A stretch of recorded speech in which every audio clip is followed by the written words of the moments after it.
We always hear that actually the main problem in Kali Yuga is fault finding, criticizing. This is the age of quarrel and hypocrisy, right? And both in the material world and in those beginning in spiritual life, we have the very bad habit of tending to criticize others and fault find. Now, actually, this is quite a foolish thing to do. It's just we're being cheated by Maya so big time. Because when you think about it, we are criticizing something that isn't even the reality. Everyone is a spirit soul, a pure spirit soul. And we are simply criticizing the conditioning that is covering that spirit soul. And there isn't really much a person can do about it. They're born with a certain conditioning. And they're kind of stuck with that conditioning.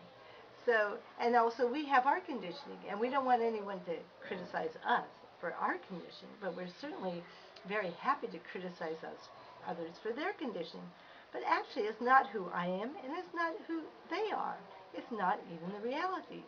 It's like criticizing someone for wearing a red dress, because the body, our gross body and our subtle body, which is part of the personality, is just like a dress.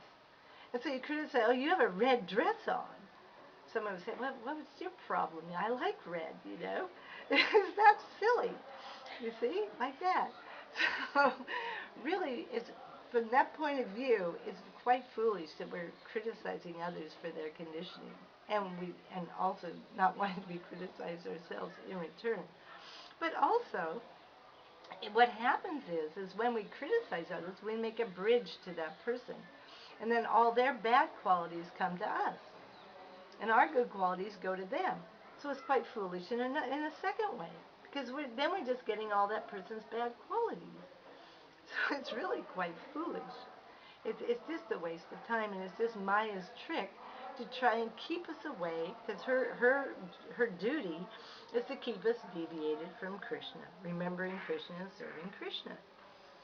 And so if we can give up this habit of fault finding and criticizing, then we'll be able to actually go forward in our path of bhakti, which is to remember Krishna, remember we're a spirit soul, to remember everyone else is a spirit soul too, and to feel sorry for ourselves and sorry for everyone else that we have these conditionings that are quite unfavorable. And we should want the other person to get mercy, to get rid of their conditioning, whereas I want to get rid of my conditioning, my bad habits.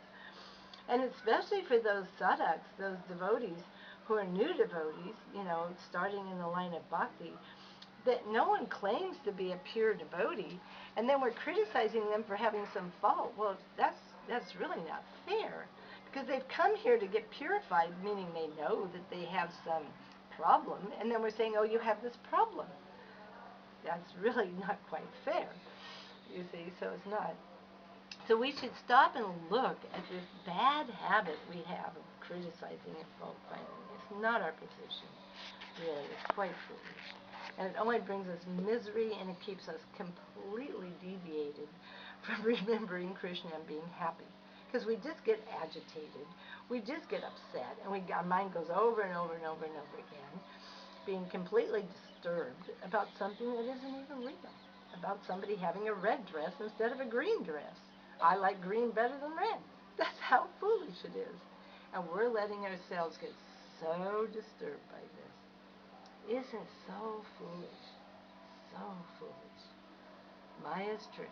Maya's trick.